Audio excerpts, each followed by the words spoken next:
Olá, muito bom dia, seja bem-vindo. Hoje é segunda-feira, 29 de novembro de 2021, agora são 7 horas em ponto, horário de Brasília. Estamos ao vivo simultaneamente nos canais Terra Viva e AgroMais para todo o Brasil, com as principais notícias do agronegócio aqui no Agromanhã. Eu sou Lilian Munhoz e fico com vocês até às 8h30 da manhã. Seja muito bem-vindo, seja muito bem-vinda. E para dar início, vamos aos destaques de hoje aqui no nosso Giro de Notícias. Muito bem, a gente tem as principais notícias do agronegócio, começando com o coronavírus. Brasileiro com passagem pela África do Sul desembarcou no último sábado em Guarulhos e testou positivo para a Covid-19. Ainda não se sabe se o caso é da nova variante da doença. Mercados globais encerraram a semana passada com temor sobre o avanço dessa nova variante do coronavírus. E essa semana, a preocupação pode se intensificar. Cobrança das parcelas dos financiamentos do Pronaf seguirá suspensa enquanto durar a pandemia de Covid-19. Agora, eleições 2022, João Dória vence as prévias do PSDB e será o candidato à presidência do partido. A Associação Brasileira do Agronegócio, ABAG, volta a ter Luiz Carlos Correia de Carvalho Caio na presidência da entidade a partir do mês de janeiro. Instituto Agronômico de Campinas lança nova cultivar de uva fina para vinho branco. Embrapa Meio Ambiente, em parceria com outros órgãos de pesquisa, quantifica a pegada de carbono do amendoim rotacionado com pastagem. Sobre o assunto, uma entrevista ao vivo.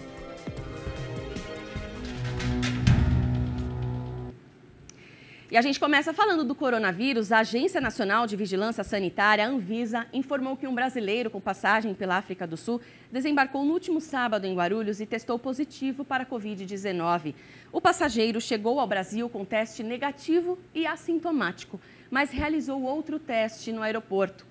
O resultado deu positivo e as autoridades já avisaram o homem, que foi colocado em isolamento residencial para cumprir a quarentena. O paciente está vacinado com as 2 doses e ainda não há confirmação se o caso é da variante Ômicron. E por falar nisso, a primeira médica sul-africana que identificou essa nova variante do coronavírus disse que até agora os infectados têm demonstrado sintomas leves.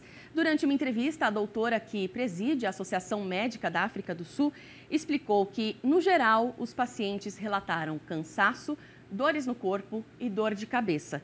Mas ela ressaltou também a preocupação com a possibilidade dessa cepa causar complicações em idosos e não vacinados. E justamente essa preocupação toda aí com essa nova variante do coronavírus mexeu bastante com os mercados globais na semana passada, que encerraram aí com temor sobre o avanço dessa nova variante. A gente vai acompanhar agora na análise de Silmar César Miller.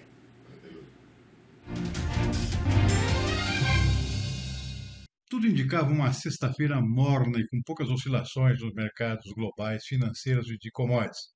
Afinal de contas, no meio de um feriado nos Estados Unidos, um feriadão, quinta-feira foi Dia Nacional de Ação de Graças, um importante feriado nos Estados Unidos, e os investidores e os americanos em geral costumam emendar a sexta-feira com o final de semana. Portanto, as próprias bolsas de valores e também de commodities dos Estados Unidos operaram nesta sexta-feira com uma espécie de meia-bandeira e com horário reduzido.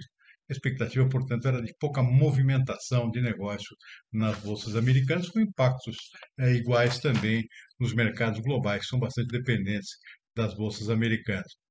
Mas o que aconteceu foi exatamente o oposto, um dia agitadíssimo nos mercados globais, por decorrência de um fato novo que assusta o mundo. Além da questão da retomada de lockdowns na Europa por conta de novas ondas do coronavírus que a gente já conhece, uma nova cepa dessa doença, desse vírus, assusta o mundo. Ela foi apelidada nesta sexta-feira pela Organização Mundial de Saúde de Ômicron. Será uma cepa nova, com algumas variantes, inclusive da própria cepa básica, que pode ser talvez mais letal, ou pelo menos mais contagiosa do que essas que a gente já conhece. E não se sabe ainda se as vacinas atualmente existentes podem combatê-la. O fato é que isso assustou o mundo e os mercados refletiram isso diretamente. A primeira vítima foi o petróleo. O petróleo já abriu o dia com forte queda nos mercados globais e acabou a sexta-feira com um tombo de nada menos que 13% na Bolsa de Nova York, petróleo tipo WTI, que é referência para o mercado americano, e um pouco menos, mas também de forma bastante expressiva, na Bolsa de Londres, com a queda de 11,3%. Os preços em Nova York chegaram a cair para US$ 68 o barril. Não se via há muito tempo, depois que o mercado já vinha atingindo patamares próximos a US$ 80 o barril. Então, um tombo fenomenal do petróleo, claro, refletindo a expectativa de novos lockdowns, nova paralisação das economias globais, redução do número de viagens, fechamento de comércio, tudo significa menor locomoção, consequentemente o impacto é muito direto no mercado de combustíveis. Mas não foi só isso, as bolsas de valores despencaram, exatamente por medo de que isso possa ter um efeito danoso outra vez para a economia global. Bolsas caindo 2,5%, 3%, bolsas de valores mundo afora, nos Estados Unidos, na Europa, também na Ásia. E os mercados de commodities agrícolas acompanharam. A principal vítima foi o algodão. Da mesma forma como aconteceu no início da pandemia lá em 2020, o algodão foi uma das vítimas iniciais, porque afinal de contas é uma commodity não comestível, como as outras, não é um alimento, então seu consumo pode ser adiado num momento de lockdown, de efeitos dramáticos da pandemia na economia, então o algodão sofre com isso, sofre também o impacto muito direto do petróleo e despencou hoje nas bolsas, a Bolsa de Nova York caiu 3,5% o algodão em pluma. E todas as demais commodities também caíram. Pouquíssimas exceções. Soja caiu na Bolsa de Chicago, trigo também, arroz, algodão, que já falei, café, também café arábica, açúcar também despencou, suco de laranja, cacau que tem a sua produção no território, concentrado no território africano, justamente por função dessa nova cepa do coronavírus, foi descoberta no sul da África, tanto isso afetou diretamente também o cacau que é produzido no território africano. Salvou-se ainda o milho no final do dia, conseguiu recuperar um pouco na Bolsa de Chicago, mas o saldo foi extremamente negativo para todos os mercados. O índice Bovespa aqui na nossa B3, mercado de ações, também despencou 3,3%, um tombo geral, portanto, pelo efeito, pelo medo causado pelo pânico, com os investidores fugindo dos mercados de maior risco, grande aversão a risco, portanto, com essa novidade muito ruim que surgiu nesta sexta-feira. A expectativa agora se volta para essa segunda-feira, para ver como é que se comporta os mercados, e, aliás, começando como é que se comporta essa nova cepa do coronavírus. O que vai acontecer com os países? Vão fechar suas fronteiras para países africanos, alguns já estão fazendo isso, e o efeito disso na economia. Portanto, a semana começa com muita expectativa, com a reação dos mercados, com essa novidade que ninguém gostaria de ter ouvido falar novamente. Pois é, como o Silmar disse, essa nova cepa pode continuar mexendo com os mercados ao longo desta semana e enquanto durar a pandemia de Covid-19, a cobrança das parcelas dos financiamentos do PRONAF, Programa Nacional de Agricultura Familiar, está suspensa. Esse foi o entendimento da Comissão de Agricultura, Pecuária e Abastecimento e Desenvolvimento Rural da Câmara dos Deputados, que a gente traz agora os detalhes. O deputado Wilson da Fetaeng, do PSB de Minas Gerais, foi o relator do substitutivo aprovado que prorroga automaticamente por 1 ou 2 anos as parcelas do PRONAF com vencimento em 2020 e 2021. A proposta também impede a cobrança de 2 parcelas simultaneamente e ainda permite a repactuação de todas as dívidas.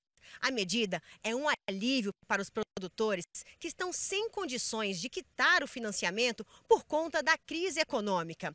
O projeto tramita em caráter conclusivo e ainda será analisado por 2 comissões na Câmara dos Deputados. Destaque agora para a política. No último sábado, João Dória venceu as prévias do PSDB para a escolha do candidato que vai disputar o Planalto. Em entrevista ao Band News TV, ele negou divisão dentro do partido. Dória disse que tem o apoio de Eduardo Leite e Arthur Vigílio no processo eleitoral. Toda prévia é prévia bem disputada. Prévia é um campeonato. Todo campeonato de futebol você disputa para vencer, você não disputa apenas para participar. E em todo jogo de futebol tem uma canelada aqui, acolá, tem falta, às vezes tem um cartãozinho amarelo, mas isso não implica em nenhuma divisão, nenhuma subtração, isso faz parte do jogo. Eu me dou bem com o Eduardo, respeito o Eduardo, somos amigos, já dialogamos muito bem ontem, antes e depois do anúncio do resultado final das prévias do PSDB, e também com o Arthur Vigílio. O jogo eleitoral estabelece a disputa, mas de forma respeitosa, e é exatamente assim que nós estamos nesse momento.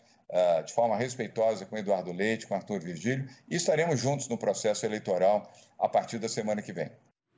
Neste domingo, o governador do Rio Grande do Sul, Eduardo Leite, disse que não se vê coordenando a campanha à presidência de João Dória e afirmou que seguirá no governo gaúcho até o fim do mandato. Representantes dos partidos se reuniram com a direção do Grupo Bandeirantes para discutir detalhes da cobertura das eleições do ano que vem. A gente sabe, como já é tradição, os primeiros debates acontecem na tela da Band. O Grupo Bandeirantes de Comunicação já está preparado para a cobertura dos temas que serão debatidos nas eleições do ano que vem, as propostas dos candidatos e os desafios que serão enfrentados por quem assumir os cargos de presidente e governador a partir de 2023. Representantes dos partidos se reuniram virtualmente com diretores da Band para conhecer em linhas gerais o plano de cobertura. Há duas prioridades no plano nosso para 2022. Primeiro, elevar o nível de utilidade da campanha. Nós vamos trabalhar solução para os problemas, não vamos ficar só na altura do dia a dia de candidato. E outra prioridade, haverá uma interação muito grande dos eleitores brasileiros durante essa campanha. No início de 2022, o Bandeirantes volta ao ar toda quinta-feira, às 11 horas da noite.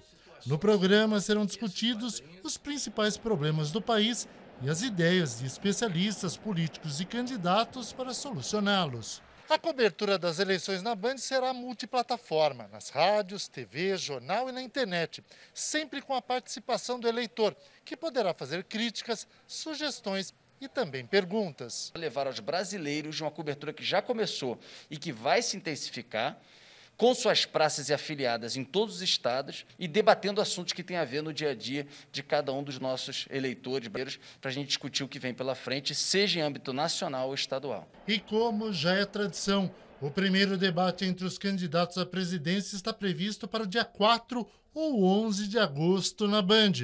Já o encontro dos governadores para o dia 18 ou 25 de agosto.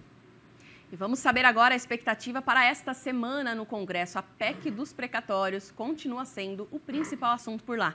Quem tem as informações é o repórter Bruno Amorim. A Comissão Senado do Futuro marcou para essa segunda-feira uma audiência pública para debater os impactos da PEC dos precatórios sobre os programas sociais.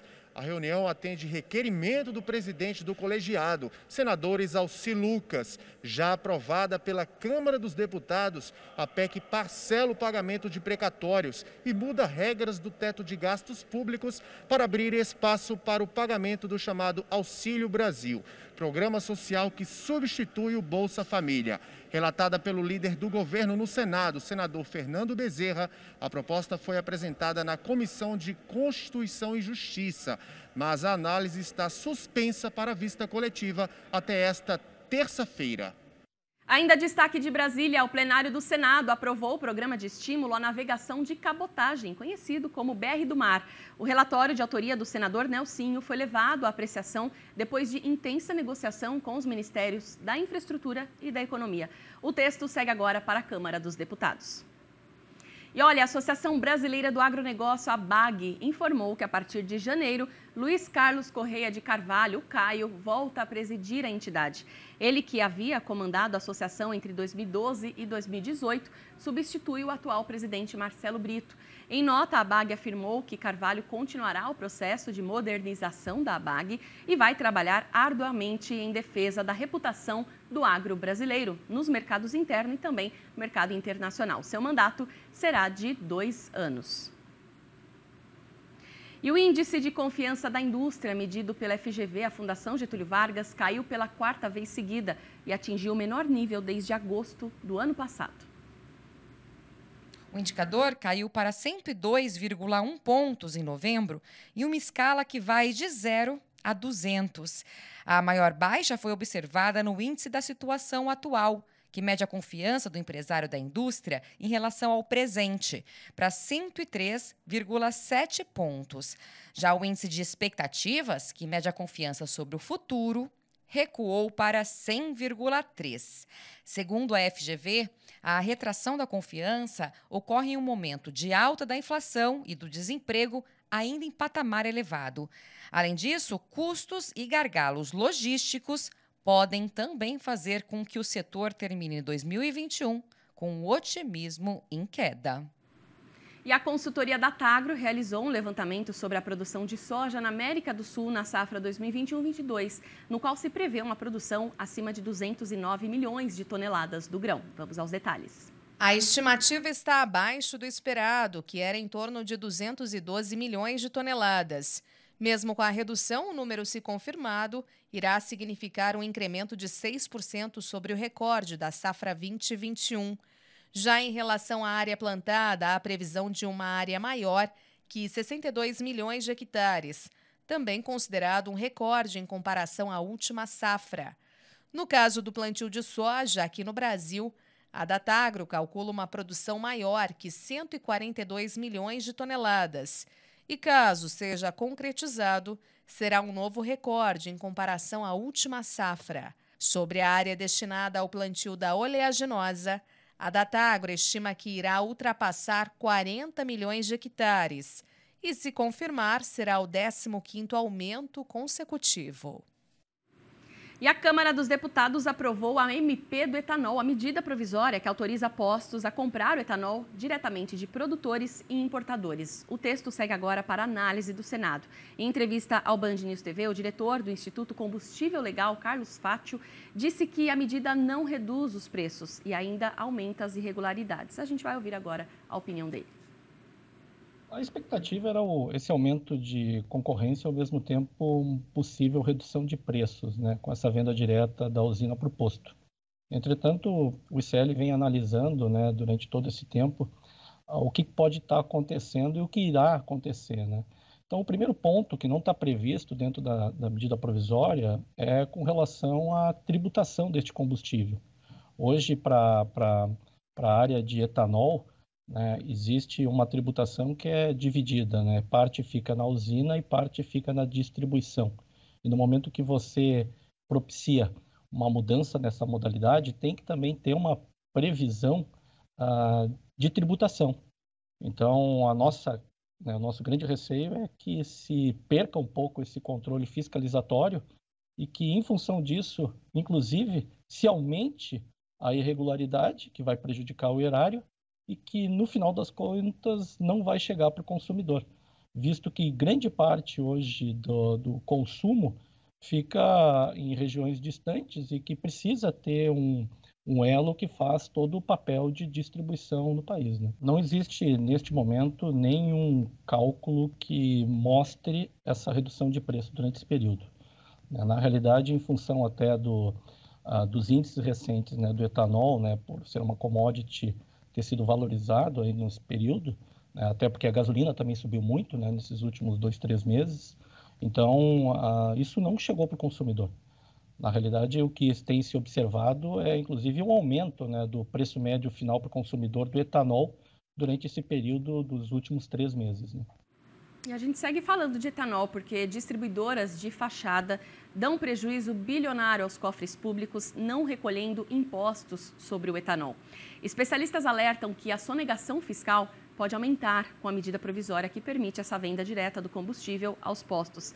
Vamos ver agora na reportagem. Os combustíveis são a principal fonte de arrecadação da maioria dos estados brasileiros. Nos derivados do petróleo, a maior parte da cobrança é feita na refinaria. Já no etanol, o tributo é lançado na distribuição. Esta diferença permitiu a criação de um mercado paralelo e de sonegação fiscal que, segundo o levantamento da Fundação Getúlio Vargas, causa um prejuízo aos cofres públicos de mais de 14 bilhões de reais. Distribuidoras de fachada surgem do nada. Em pouco mais de um ano, conseguem se tornar líderes do mercado de etanol. Elas fazem os lançamentos tributários, mas não recolhem os valores. Quando os estados se dão conta, cobram os impostos judicialmente. Graças à morosidade da justiça, quando o processo chega ao fim, elas já desapareceram junto com o dinheiro, como explica esta especialista. Realmente é um problema para a cadeia, porque quem está recolhendo seus impostos fica em desvantagem a esse agente não pagador. E o Estado deixa de recolher um montante significativo que poderia estar sendo usado para a educação, para a saúde, para a segurança pública. A cidade de Paulínia, no interior de São Paulo, é apontada pela Secretaria da Fazenda do Estado como um dos principais centros de criação destas distribuidoras de fachada. Só neste bairro estão 25 companhias suspeitas. São dezenas de tanques que abastecem centenas de caminhões e vagões por dia, que se encarregam de levar o etanol até os postos. Todas são alvos de processos administrativos e até mesmo judiciais. Mas há casos emblemáticos fora de São Paulo, como a da Petroquality em Goiás. Segundo a ANP, Agência Nacional de Petróleo, em 2020, ela faturou mais de 4 bilhões de reais. Um verdadeiro milagre econômico, uma vez que a companhia só possui 4 funcionários registrados. Ainda de acordo com a ANP, entre 2019 e agosto de 2021, a distribuidora comprou mais de 4 bilhões de litros de etanol, mas vendeu pouco mais de 2 bilhões. Ou seja, 2 bilhões de litros de combustível evaporaram, ou melhor, podem ter sido vendidos sem nota e sem o recolhimento de impostos. A gente tem trabalhado muito em evitar que surjam esses grandes devedores. Tem sido feito muito monitoramento em todas as áreas, não só combustíveis, para evitar que essas dívidas cheguem a montantes vultosos. Nós tentamos contato com a direção da Petroquality, mas não encontramos os responsáveis. E a situação pode piorar nos próximos meses. Uma medida provisória editada pelo governo federal facilita ainda mais a sonegação, o que pode aumentar o prejuízo bilionário aos cofres públicos. Segundo os especialistas, a medida provisória permite a venda direta de etanol aos postos. Sem ter como rastrear a quantidade de combustível destinada a cada posto, o Estado perde o controle da arrecadação e o sonegador encontra na lei uma forma de ganhar muito dinheiro.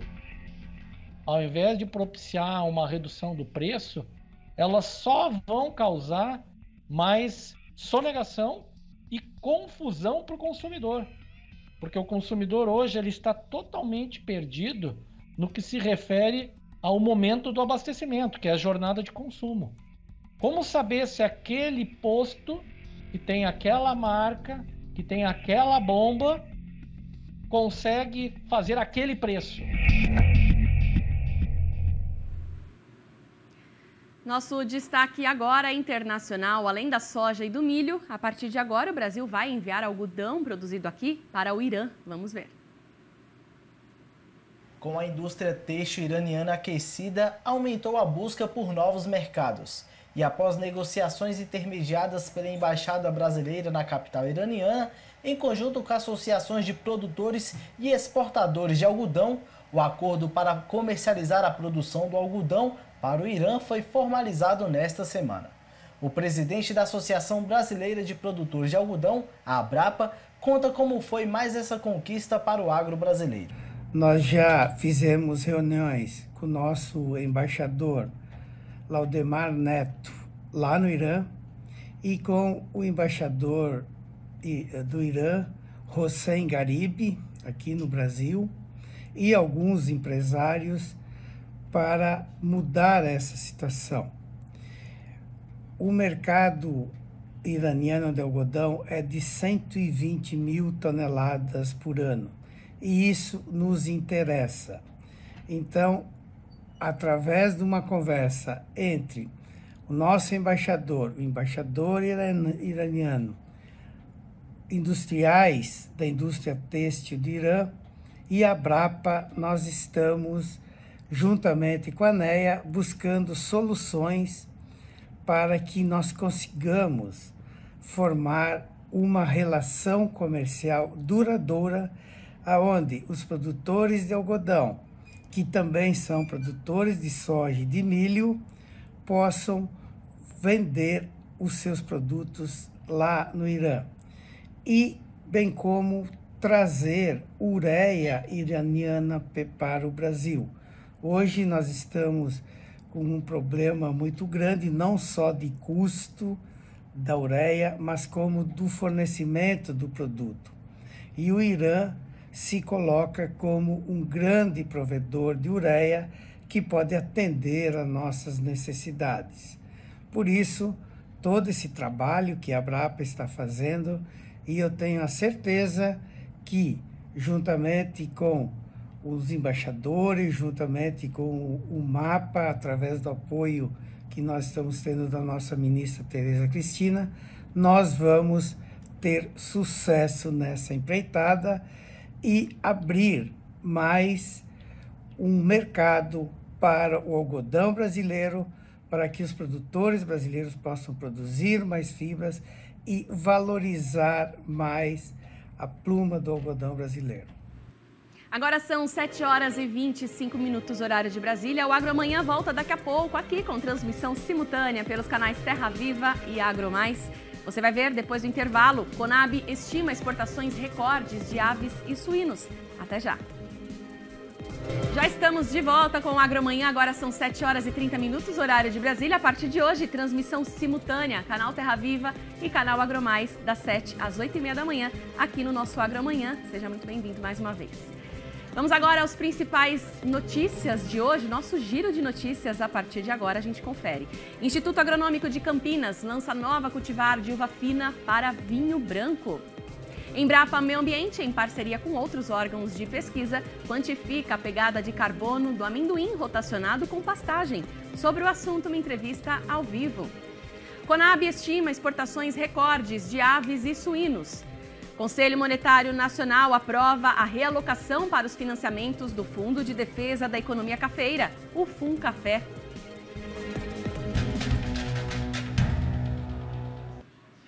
O adubo, conhecido como cama de frango, se tornou importante para produtores rurais, principalmente para os horticultores e fruticultores. Para a gente ter uma ideia, somente no Distrito Federal e na região do entorno, que envolve municípios de Goiás, a produção chega a 100 mil toneladas por ano. Veja na reportagem de Nayane Carvalho.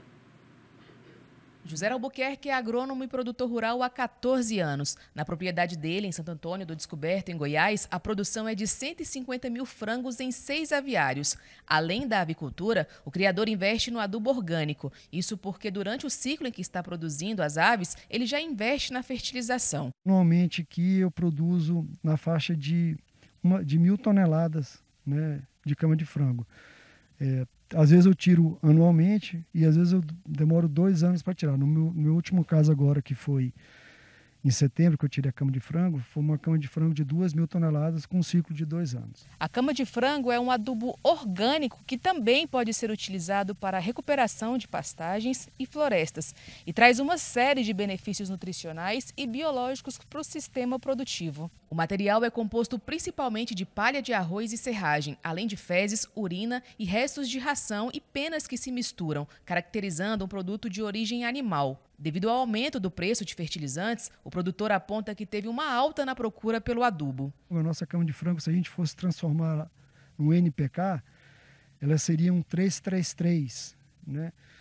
E os produtores utilizam 2 a 3 toneladas. Isso faz com que eles tenham uma redução de 30% até 50% dos seus custos com fertilização usando a cama de frango. Outro ponto positivo é que a liberação dos agentes químicos é feita de forma gradativa e lenta, nutrindo a planta por longos períodos. Além disso, o produtor vai conseguir reduzir os custos. Ele vai estar fazendo um investimento biológico no seu solo. Além de ele estar fornecendo os nutrientes, os macronutrientes principais, que é o nitrogênio, o fósforo e o potássio, ele também vai estar oferecendo, além dos alguns micronutrientes, vai estar fornecendo biologia, vai estar fornecendo vida boa para o solo dele. Isso vai trazer um equilíbrio, que isso depois vai resultar em produtividade. E as vendas de aves e suínos devem atingir um novo recorde em 2021. Segundo a estimativa da Companhia Nacional de Abastecimento, a Conab, as exportações de carnes de frango podem chegar a mais de 4 milhões de toneladas. Mesmo com os embarques recordes, a disponibilidade interna do produto também irá aumentar, passando de 10 milhões e 600 mil toneladas para 10 milhões e 900 mil, crescimento de 3%. Somente de janeiro a outubro, o Brasil já exportou cerca de 3 milhões de toneladas de carnes de aves. A maior oferta do produto no mercado é acompanhada da elevação na produção em 4,5%, chegando a mais de 15 milhões de toneladas quando comparada com 2020. Como consequência, a quantidade de carne de frango disponível para os brasileiros no ano também é a maior registrada na série histórica, passando de 50 quilos por habitante. O cenário para a carne suína é semelhante. Com a estimativa de um rebanho próximo a 42 milhões de cabeças, tanto a produção quanto as exportações tendem a atingir os maiores níveis já registrados, ficando em torno de 4 milhões e 1 milhão de toneladas, respectivamente. O maior volume de carne produzida reflete na elevação da disponibilidade desse tipo de carne no mercado, o que garante a oferta interna e mantém a quantidade de produto por habitante estável.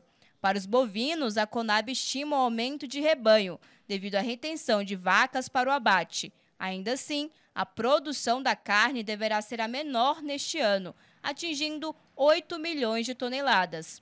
Já as exportações tendem a apresentar um ligeiro recuo em comparação com 2020, podendo ficar em 2,65 milhões de toneladas.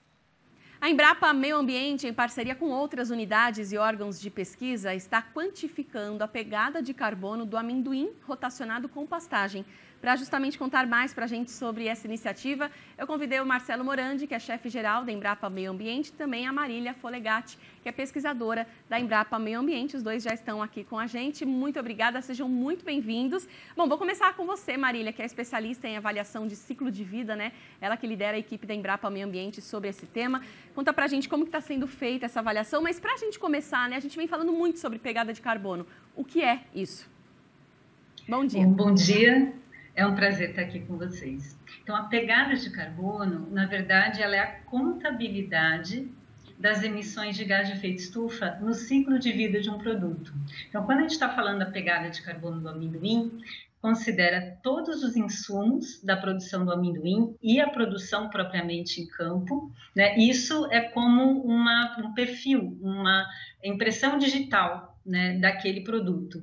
Então, o importante é que esse tipo de estudo, além de informar a pegada de carbono, ele orienta, né, a melhoria de práticas no campo para melhoria de impactos ambientais.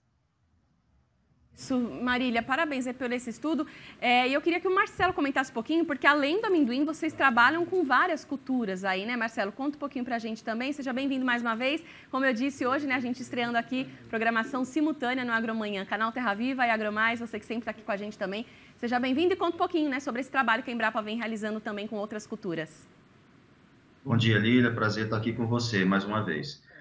Sim, a gente tem feito esse trabalho, né, da contabilidade de carbono, né, calculando a pegada de carbono de vários produtos, né? Então, a gente começou o trabalho com a cana-de-açúcar, depois com grãos, soja e milho, café também nós já realizamos, né, esse trabalho em algumas regiões do Brasil, exatamente trazendo, né, dados e características dessas culturas no nosso ambiente, no nosso tipo de produção.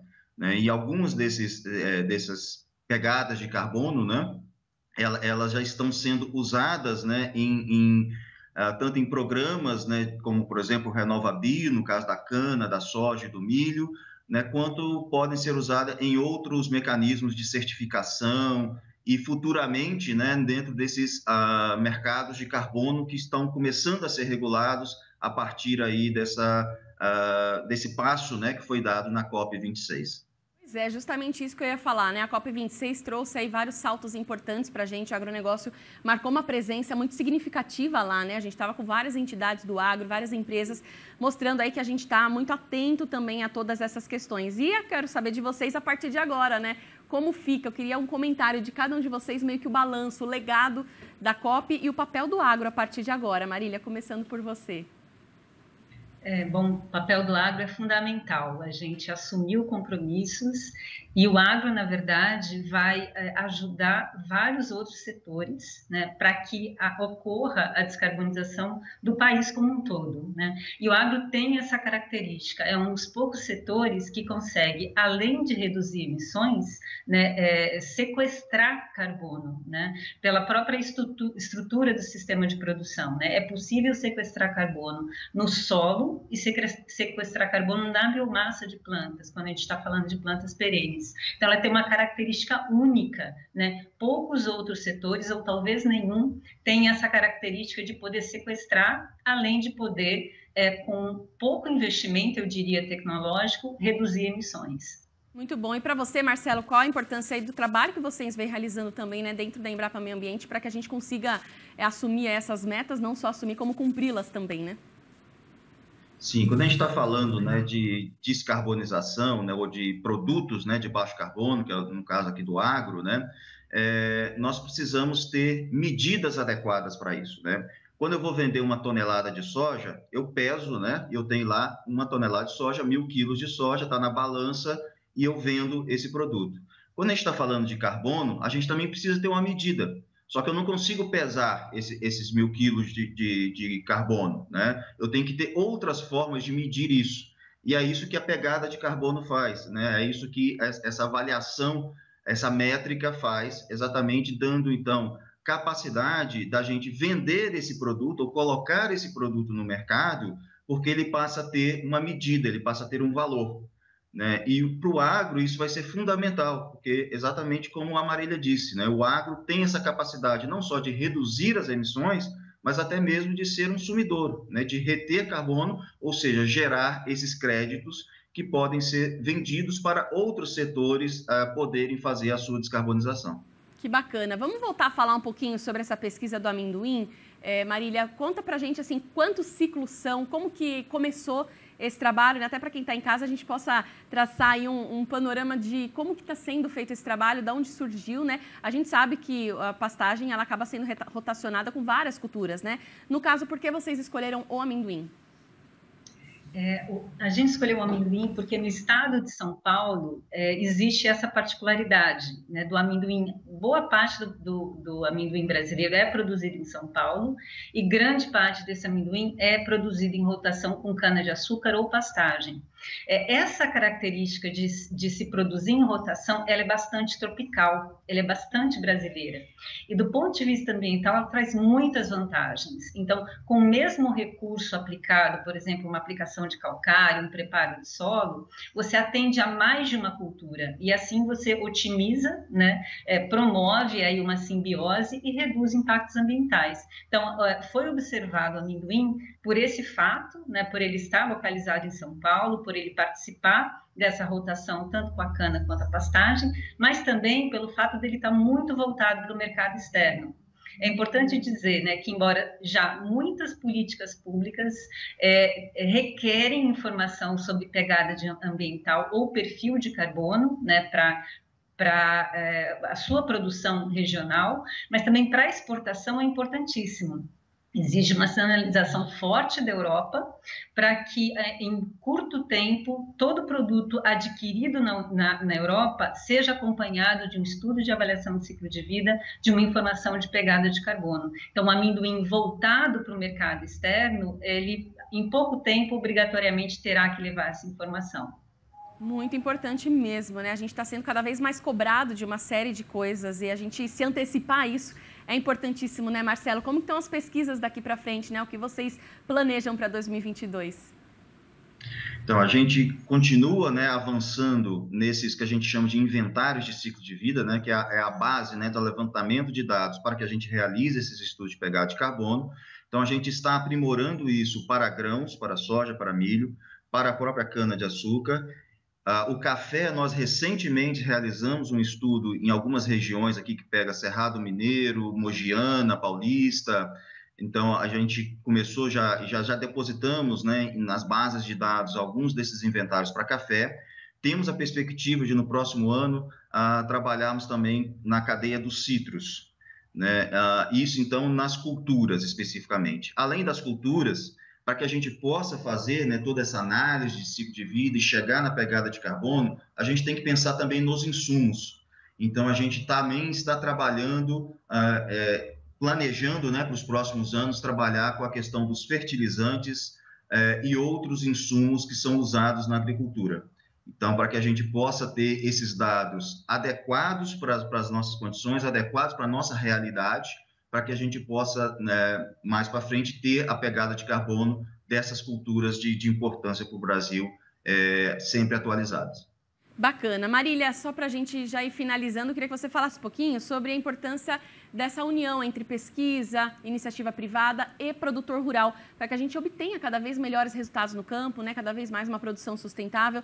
E muitos produtores me falam agora, né? Bom, agora a gente vai pagar a conta, né? O Brasil foi lá na COP26, assumiu um monte de metas. Como que fica a partir de agora? A gente quer preservar, claro, a gente quer fazer todo esse trabalho, mas é importantíssimo essa atuação de vocês, né, na pesquisa, para que a gente desmistifique e explique ali para o produtor na prática o que tudo isso significa, né? Então, eu queria que você comentasse um pouquinho da importância do produtor rural, dos órgãos de pesquisa e da iniciativa privada também para esse trabalho. Então, a responsabilidade é realmente grande, mas é uma oportunidade, no fundo. Então, essa aproximação, ela é indispensável. Todo o trabalho que nós fizemos até hoje foi muito próximo do setor produtivo, tanto para tentar representar a realidade, né, desse setor, para representar isso em números, como o Marcelo falou, mas também para devolver para eles, né, observando esse perfil, observando esses números, como é que eu melhoro. E o produtor rural, ele tem grandes chances de melhoria com um investimento relativamente pequeno. Então, essa proximidade é indispensável e é assim que a gente garante, né, uma agricultura mais sustentável. Eu queria um comentário seu também, Marcelo, para a gente encerrar. Obrigada mais uma vez pela participação. Sim, Lília, todo esse trabalho, né, como eu disse, a gente trabalhou com diversas cadeias, tem trabalhado com diversas cadeias produtivas, sem a gente ter acesso, né, ao produtor, acesso às cadeias, né, às associações, ou a grupos, ou a cooperativas, a gente não consegue, né, fazer esse levantamento de dados, a gente não consegue fazer esse trabalho acontecer de forma útil, né, de forma prática e adequada. Então, para todas essas cadeias, a gente sempre teve uma participação muito forte do produtor rural, das associações, em alguns casos de cooperativas, em alguns casos de empresas associadas a essas cadeias, para que a gente possa realizar esse trabalho. Então, da agora para frente, já é assim há muito tempo, mas de agora para frente, né, essa parceria público-privada de ciência com prática, ela vai ser cada vez mais demandada para que a gente possa conseguir cumprir os nossos compromissos e possamos usar isso, né, como uma oportunidade, né, e não como uma punição, uma regra que nós temos que cumprir, né? Acho que o Brasil está numa posição onde o nosso agro tem uma oportunidade muito grande de ser realmente protagonista nesse novo cenário e ser realmente um fornecedor, né, de boas notícias ambientais. Tá certo. Obrigada mais uma vez, Marcelo, Marília. Até a próxima. Um ótimo dia, boa semana também para vocês. Obrigada. Obrigado. Obrigada. Muito bem, agora são 7h46, horário de Brasília. Sempre aqui, nesse horário, nós temos a nossa integração, o canal Terra Viva, com o Band News TV e a partir de hoje também com o canal AgroMais. Aqui no nosso Agromanhã, trazendo as principais notícias do agronegócio, as tendências ao longo da semana, como falamos aí, o mercado bastante preocupado com essa cepa, com essa nova variante encontrada do coronavírus na África do Sul. Isso pode continuar influenciando os mercados, mas temos boas notícias aqui para a nossa conexão. E agora, Paula Valdez já está nos chamando. Olha só, nossa conexão, canal Terra Viva, Band News TV e AgroMais. A gente vai ver agora.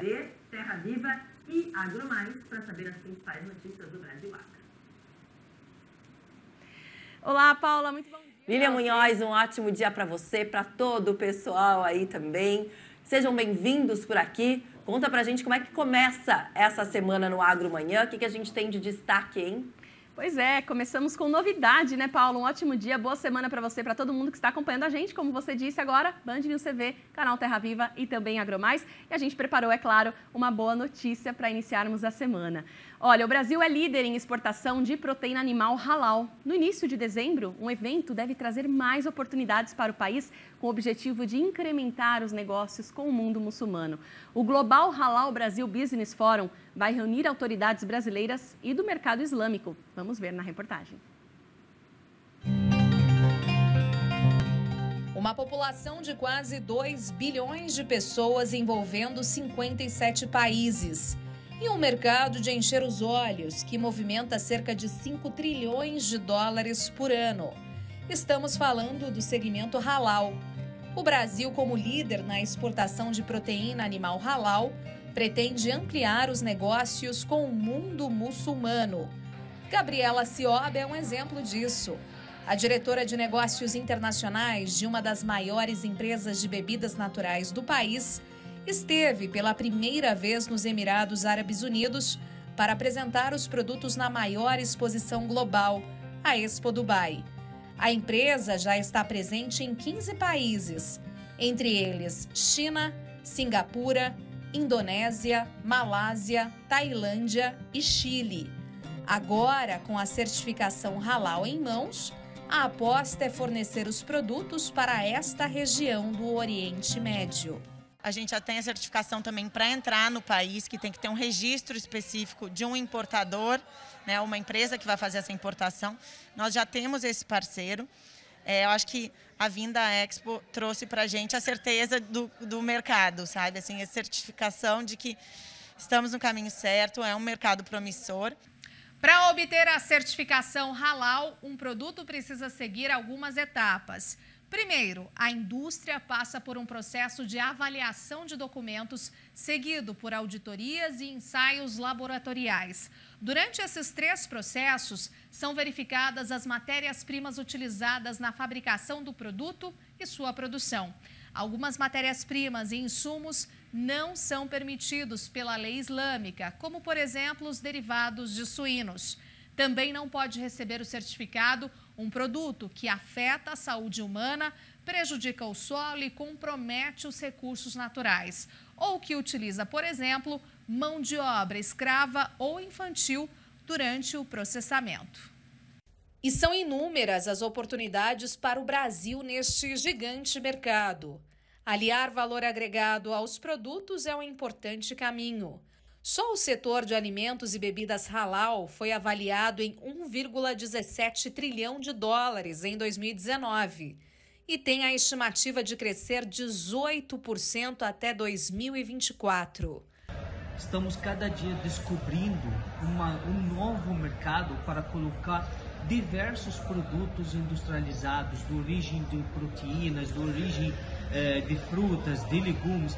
Tem muitas oportunidades. Aqui o mercado absorve tudo. Apenas temos que pensar em 2 coisas importantes quando colocaremos a nossa marca aqui. A qualidade do produto e o selo que o produto está carregando. Então, tanto o selo orgânico, tanto o selo halal, tem uma extrema importância para agregar o valor do nosso produto. Entre os dias 6 e 8 de dezembro acontece o Global Halal Brasil Business Forum, evento que trará autoridades brasileiras e do mundo islâmico para tratar de incremento nos negócios. Em pauta, temas como o agronegócio e o protagonismo do Brasil no mercado halal, o futuro do mercado global de alimentos, sustentabilidade, tecnologia e novas oportunidades nos setores dos cosméticos, fármacos e até turismo. E hoje é segunda-feira, então, é dia da coluna do pesquisador e chefe-geral da Embrapa Territorial, Evaristo de Miranda. E hoje ele destaca os avanços tecnológicos no campo e a importância de se ampliar a conectividade na agricultura. Navegar é preciso, viver não é preciso. Quase todo mundo conhece essa frase. Tem gente que acha que foi o Caetano Veloso que inventou no fado. Não foi também o Fernando Pessoa. Essa frase é de um general romano, o general Pompeu. Os seus soldados, eles tinham que enfrentar o mar, vindo lá da África, da Tunísia, levar comida para Roma, que estava sitiada. Eles temiam navegar nessas condições e ele disse essa frase aos seus soldados, não é? Navegar é preciso, viver não é preciso, para levar comida para Roma. Essa frase virou depois um dos lemas das navegações portuguesas. Estava no regimento das naus. Navegar é preciso, viver não é preciso. Mas não preciso no sentido da necessidade. No século XVI, Portugal avançou muito nos conhecimentos científicos. Eles eram cosmógrafos, eles tinham astrolábio, bússola, sextante. Navegar se tornou uma coisa precisa. Navegar é preciso, com precisão. Eles ficavam quase 3 meses sem ver terra no caminho para as Índias e sabiam onde estavam. O navegar se tornou preciso. O viver não. Desembarcavam no lugar, podiam ser atacados. Bem, para essa precisão chegar na agricultura levou séculos, mas nós vivemos hoje a agricultura de precisão, não é? A agricultura de precisão na distribuição de adubos, na análise dos solos, na agrometeorologia, agora meteorologia de precisão, tudo isso está avançando. De um lado, os serviços digitais amplos para a agricultura prestados por empresas e também ampla digitalização na própria propriedade e no processo produtivo. Mas agora essas coisas vão se aproximar ainda mais. Nós estamos nas portas de receber o 5G. 5G vai trazer uma conexão excepcional para o campo. Se ela já existisse hoje, a gente aumentaria de mais de 20% a nossa produtividade com as máquinas que temos. Não estamos vivendo uma época de mudanças. Estamos vivendo uma mudança de época. E os agricultores sabem que cultivar e conectar é preciso.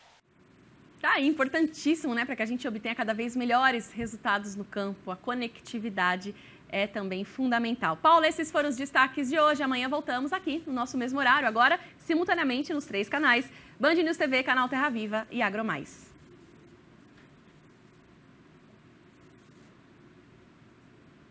De novo, para levar para todo mundo as principais notícias do Brasil Agro. Tá certo, obrigada então. E a gente volta amanhã na nossa conexão. E olha, você tem sugestões de assuntos que quer ver aqui no canal? Então, fale com a nossa produção.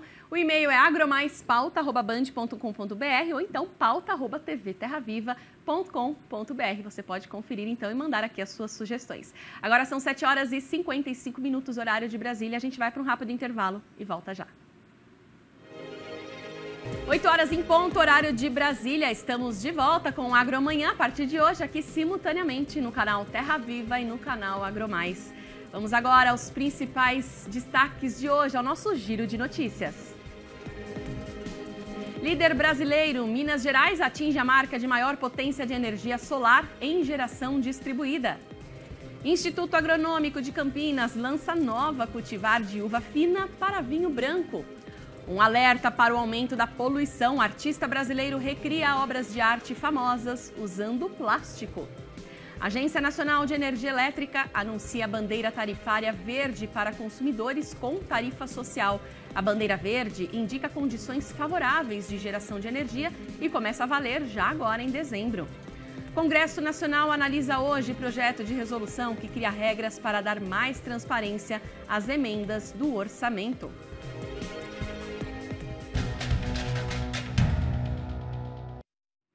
O Conselho Monetário Nacional aprovou a realocação para os financiamentos do Fundo de Defesa da Economia Cafeira, o FUNCAFé.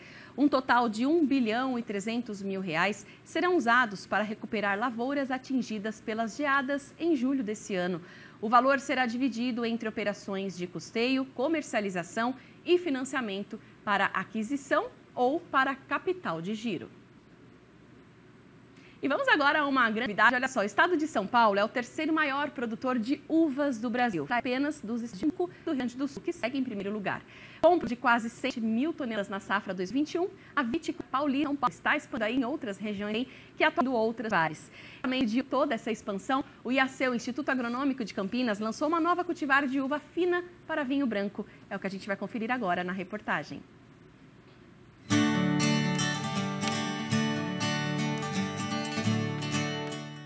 A IAC Ribas é uma cultivar de uva branca híbrida, caracterizada por cachos com boa conformação, de tamanho médio e com bagas redondas, além de sabor neutro e coloração levemente amarelada e rosada.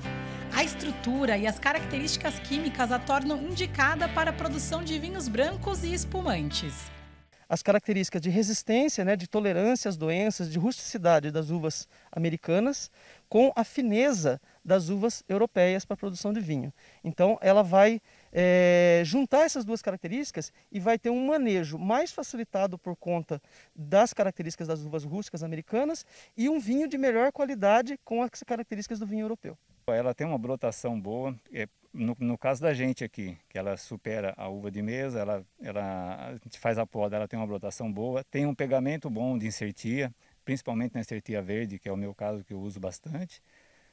E ela é bem superior a outras uvas para mim, né? As de mesas. O seu Florivaldo foi o primeiro produtor a testar a variedade. O que no início era um hobby para ele, agora é visto como mais uma fonte de renda. A gente está tentando fazer isso uma coisa mais rentável. E isso é super importante. Se não tivesse tido esse trabalho por alguém lá atrás e coincidido de trazer para fazer esse teste, não estaria com o resultado aqui, que pode vir a ser uma planta muito boa para a situação do Brasil em si, né? A nova variedade tem um ciclo mais curto, o que possibilita ao produtor 2 safras por ano, tanto no verão quanto no inverno. A planta, ela fornece isso, o ciclo da uva ele é curto, né? Então a gente consegue colher no verão, colher no inverno, tá? E ter produtos super jovens disponíveis no mercado de forma extremamente rápida, né? E para atender exatamente essa característica de consumo. Por ser mais resistente a pragas e doenças, outro benefício que ela traz para o produtor é a redução no uso de defensivos agrícolas. Tem uma redução, assim, no mínimo de 50% do uso de defensivos em relação a essas cultivares que são mais suscetíveis. Dependendo do manejo, você pode aumentar ainda essa economia para 60%, 70%, 80% e, em caso de usar o cultivo protegido, como nós estamos aqui nessa outra cultivar, você pode chegar até 100% de economia, fazer um manejo orgânico dessa variedade. Produtores de Jundiaí, Jarinu, Bragança Paulista e Indaiatuba já estão comercializando as bebidas produzidas pela nova uva. A expectativa é de boa aceitação do público. É um vinho para piscina, é um vinho para praia, né? É um vinho para você deixar na porta da geladeira para você tomar todos os dias, né? Então, assim, a expectativa de consumo para ele é super alta. E a gente vê, pelos índices de crescimento, né? Vinhos leves, tá? Espumantes, vinhos brancos, a tendência é só aumentar. Então, ele vem dentro dessa linha, né, de consumo que é crescente.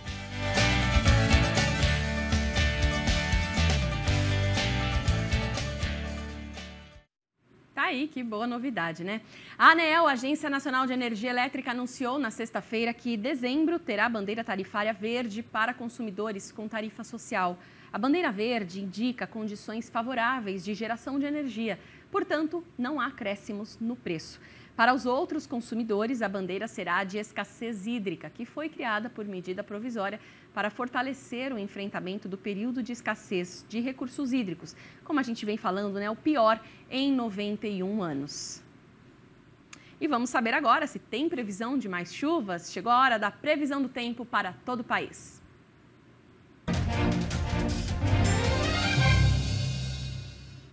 Capital Paulista hoje com máximas aí que podem chegar a 33 graus, tempo bastante aberto desde o início da madrugada. Conta pra gente então, Karine, muito bom dia, seja bem-vinda aqui hoje, né, Agromanhã, aqui ao AgroMais, juntamente com o canal Terra Viva, a partir de agora para todo o Brasil. Seja bem-vinda mais uma vez, queria que você contasse pra gente quais os destaques da previsão de hoje. Bom dia para você, Lilian, para todos que agora nos acompanham tanto pelo AgroMais quanto pelo canal Terra Viva. E durante esta segunda-feira, temos a formação de uma nova frente fria lá na região sul do país. O sistema ele deve avançar rapidamente pela costa do Rio Grande do Sul e também de Santa Catarina, levando chuva com alguns temporais e muitos ventos. Atenção para rajadas de até 65, 70 km por hora.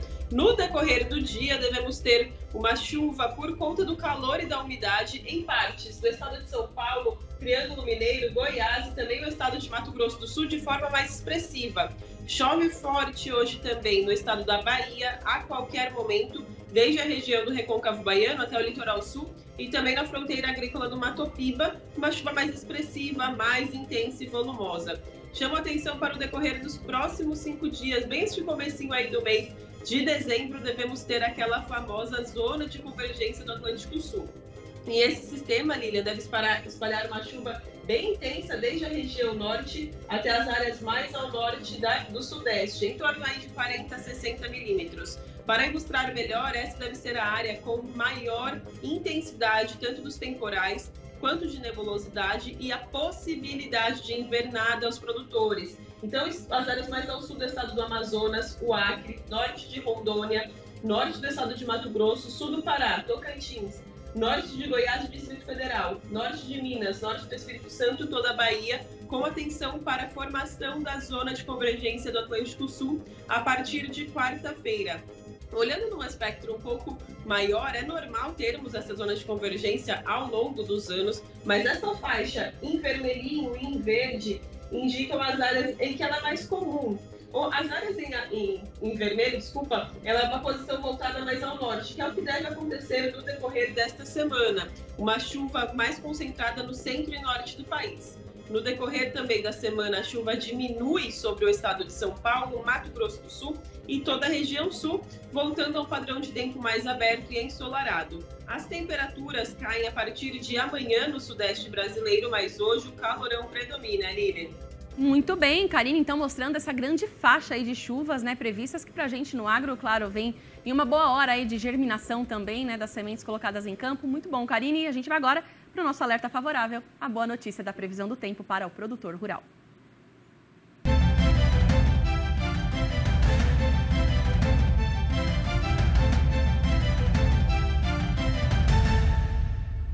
Tá aí, a gente volta aqui para o nosso telão para saber da Karine o que ela preparou de boa notícia para o produtor rural relacionada ao clima. Qual o destaque de hoje?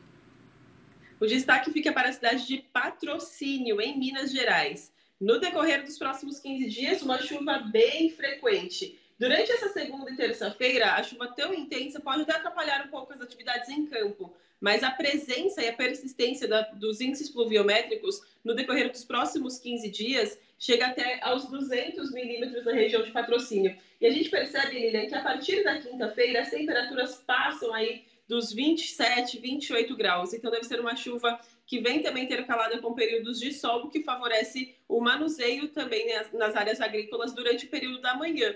Então, apesar da chuva ficar concentrada durante a tarde, o produtor também tem sol durante o período da manhã, Lilian. Tá certo. Obrigada, Karine, pelas informações. Te esperamos, então, amanhã aqui com outros destaques da previsão do tempo. Ótimo dia. Muito obrigada. Até mais. Até mais. Bom, e a Karine estava trazendo um destaque para a gente de Minas Gerais. É justamente o nosso destaque agora também. Olha, Minas Gerais se tornou o estado com a maior geração distribuída de energia solar do Brasil. A gente vai ver aqui no nosso telão. O Brasil passa por um crescimento considerável na implantação de sistemas de geração distribuída, em especial a energia solar fotovoltaica, com alta de 63% em 2021. Segundo dados da Agência Nacional de Energia Elétrica, a ANEEL, Minas Gerais tem a maior geração distribuída de energia solar entre os estados brasileiros. O ranking aponta 1.344 megawatts de potência instalada, o que representa 18,4% do volume total do país. O estado é o único acima do patamar de 1.000 megawatts. Na avaliação dos especialistas, ainda há muito espaço para o crescimento da energia solar fotovoltaica. Esse sistema responde hoje por apenas 2,3% dos quase 180 mil megawatts produzidos a cada ano no Brasil. A matriz hídrica ainda é a principal fonte geradora, com 58% do total. E olha só, um artista brasileiro recriou obras de arte famosas usando plástico. Este é um alerta aí para o aumento da poluição e olha que interessante o que ele criou. Nem tinta, nem pincel, mas com a mesma precisão e inspiração. E um material que está quase em tudo, plástico.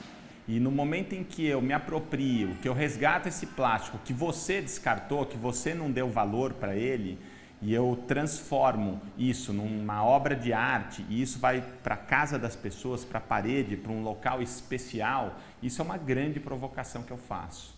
Provocação que ganha corpo na exposição virtual Natureza Plástica. Só o Brasil é o quarto maior produtor de lixo plástico do mundo e estima-se que recicle apenas 1% dos 11 milhões de toneladas que produz ano. Uma amostra de alerta para conscientização e que tem apoio de quem trabalha com energia e sabe que o futuro é é sustentável.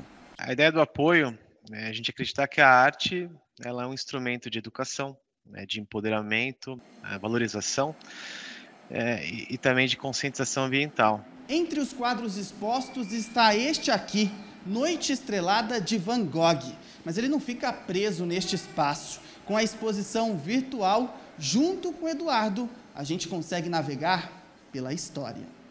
O visitante pode conferir 6 telas de obras famosas, como a Mona Lisa, acompanhadas de áudio e texto. Um dos pilares da nossa estratégia, da nossa atuação de investimento social, ele tem a cultura transformadora, né? Então, por meio de incentivo à arte e cultura, e enxerga a arte e cultura como um veículo de transformação para a sociedade. A ideia aqui é, de uma forma muito simples, explicar para vocês que a natureza plástica ela está tomando conta do planeta. Como é que você, de alguma maneira, pode colaborar para contaminar menos o mundo para as futuras gerações? Muito se fala hoje sobre governança, não é mesmo? Inclusive dentro da famosa sigla ESG, que traduzido do inglês representa as práticas ambientais, sociais e de governança dentro das empresas. Aqui no Brasil, quais estruturas de governança estão sendo aplicadas? Bom, justamente para a gente falar sobre esse assunto, eu convidei a consultora em sucessão e governança familiar agro, a Marielle Bife, que vai aparecer aqui já no telão com a gente. Muito bom dia, Marielle, seja bem-vinda mais uma vez aqui no canal Terra Viva e agora simultaneamente também com o canal AgroMais. Bom dia. Bom dia, Lilian. Que prazer estar aqui de novo com você. Muito obrigada pelo convite, viu? Prazer é nosso, né? Um tema importantíssimo a gente falar cada vez mais sobre sucessão familiar no agro e agora tudo isso que a gente tem juntamente com governança. Então eu queria que você explicasse pra gente, né? Como que está hoje esse cenário no Brasil? O que é a governança? Bom, nós temos, assim, eu sempre gosto de exemplificar 2 extremos. Se a gente pensar nas propriedades rurais, nós temos produtores que ainda não atuam, né, que não incluíram a governança dentro da gestão das suas empresas familiares. Ainda tem um modelo mais antigo, um pouco mais tradicional. E nós temos também grupos e produtores que já têm governança implantada. Então, tem um protocolo familiar que funciona, que é usado na família. Se tiver pessoa jurídica, tem um acordo de sócios ou de cotistas, consegue criar as políticas, por exemplo, de gestão de pessoas, então consegue normatizar, criar regimentos, regulamentos, regras, tem um comitê gestor para tomada de decisão também, que é muito importante, porque às vezes, Lilian, a gente fica muito fechado, a família, e ela está na execução do negócio, geralmente, e são as mesmas pessoas que tomam decisão. Então, quando a gente fala em profissionalizar o negócio, que passa por todo esse processo de governança, a gente tem que começar a pensar em ferramentas que, de fato, tirem essa pessoalidade, tirem a emoção familiar do negócio e que todo mundo pense, de fato, como empresa, né, com cabeça de dono, mas pensando na empresa. E aí deixando também, às vezes a gente tem muito ego aí por conta de família, deixando essas características de lado e pensando sempre no crescimento da empresa e, na verdade, consequentemente, o crescimento da família junto com a empresa também, o crescimento em conhecimento, né, em absorver novas técnicas de se fazer alguma coisa ou entender mais do negócio também. Marielle, é importantíssimo isso que você está trazendo, porque você tendo uma estrutura de governança dentro da sua propriedade, isso vai te trazer aí uma sucessão também mais bem-sucedida, né? E desenvolvimento, não só ali na empresa, como até na região, né? Como a gente tem tantas empresas do agro hoje que trazem muito desenvolvimento também para a região. Bom, e esse tema, né, de sucessão, governança, vai ser aí o destaque da sua participação no Top Farmers, né? Um grande evento com produtores rurais. Eu achei muito bacana o tema, né? Sucessão, uma longa jornada ou um ponto de virada. A gente está mais maduro hoje quando o assunto é esse, sucessão, governança aqui no Brasil? Só antes de responder, eu quero dar os créditos desse tema para a Nerinha da Água Tirada, que foi ela que colocou esse nome tão brilhante e que tem tanto significado, né, para a realidade que a gente vive aí. Nós temos, sim, a gente já está num outro patamar, vamos dizer assim. Eu trabalho com sucessão há quase 11 anos e a gente vê um avanço, um crescimento aí dessa profissionalização dentro dos negócios. E a governança, como você falou, é muito importante, se a gente começar a pensar em tudo que ela consegue abranger, né? Por exemplo, se você tiver uma boa estrutura de governança, de tomada de decisão dentro do seu negócio e ter um grau de profissionalização cada vez mais elevado, você consegue ter aí parceiros, né, comerciais, por exemplo, uma tomada de crédito ou uma própria certificação que você queira tirar para o seu negócio. Então, todo esse processo, né, dentro do negócio de transformação, eu sempre falo que é uma jornada, porque quando a gente começa a falar de sucessão e quando a gente começa de fato a fazer a sucessão dentro do negócio, a gente espera que nunca termine, porque vai passar para o filho, depois para o neto ou para outras pessoas, mas o negócio vai continuar. E é um ponto de virada também, porque a gente muda a forma da família pensar, a gente muda a forma de enxergar o negócio, porque às vezes, eu sempre falo muito isso, muitos produtores ainda enxergam a propriedade, né? Isso independe de tamanho, como uma extensão de casa, o quintal de casa, né? Então não tem aquele olhar específico para o negócio. Então acaba misturando as contas, não tem um resultado real e não tem aí uma transparência também na prestação de contas para a família.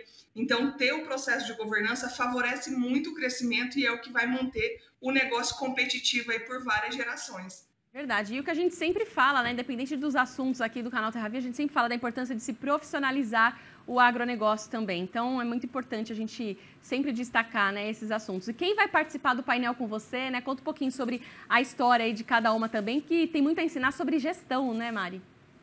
Com certeza. A gente tem um painel muito rico. Nós temos a participação da Sarita Rodas, que é CEO do Grupo Junqueira Rodas e fundadora da Prossiga, que tem uma história bem sucedida de sucessão. A gente vai ter a participação da Nerinha, né, da Ana Nery e da Gabi, da Água Tirada. Então, são duas gerações que estão no negócio também, que tem muito a contribuir. E a minha querida conterrânea aqui, a Norma Gato, que também tem uma história de sucessão aí venceu vários desafios para conseguir continuar o negócio e hoje é uma das maiores referências aí no Brasil. Então é um painel repleto de mulheres que fazem a diferença onde elas estão inseridas, que tem muito a contribuir tanto para a sucessão, para contar a vivência delas, quanto governança também, que são já propriedades profissionalizadas, e também sobre gestão, que elas estão aí no comando dos negócios. Então, vai ser um painel muito rico, vão ser muitas trocas de informações, né, de conhecimento, e eu tenho certeza que quem acompanhar, quem assistir, vai conseguir levar aí bastante bagagem para casa. Muito legal. A gente tem mais 2 minutinhos aqui, Marielle. Eu queria que você comentasse o seguinte, né? Você falou que atua há quase 11 anos nessa área, né, de sucessão, e nesses 11 anos a gente viu o agronegócio evoluir de muitas formas, né? Como as mulheres do agro e também os jovens no agro. E tudo isso está representado aí também quando a gente fala de sucessão, governança, gestão, né, o futuro do agro. Então eu queria que você deixasse uma dica para quem está assistindo a gente, né, as dicas que você geralmente passa para os sucessores e para aqueles que precisam suceder alguém também. Tá ótimo. Eu sempre falo assim, ó, o futuro do agro começa agora, né? O futuro das empresas familiares também começa agora. Então, quanto antes a gente conseguir pensar dentro dos negócios familiares sobre o processo de sucessão, é mais vantajoso. E sucessão não é substituição, né? É continuidade. Então, é totalmente diferente. Então, que as famílias aí sentem, conversem, conheçam histórias que deram certo em outros lugares, de colegas, de vizinhos ou vários exemplos que a gente tem aí na internet e comecem a pensar em melhorar os processos, em melhorar a gestão, em incluir as pessoas por mérito dentro do negócio, não por grau de parentesco, e também fazer com que os filhos ou os netos, ou enfim, quem você quer que esteja com você caminhando, possa aprender enquanto você está aqui para poder ensinar. Então, a gente sempre fala isso, aproveitar a oportunidade de quem construiu o legado e deixar também essa nova geração trazer ideias para o negócio, porque dá um ar novo e, na verdade, a inovação, ela também transforma o ambiente, né? Tá certo. Marielle, muito obrigada pelas informações mais uma vez. Ótimo dia para você e até a próxima. Obrigada, até mais. Obrigada, até mais.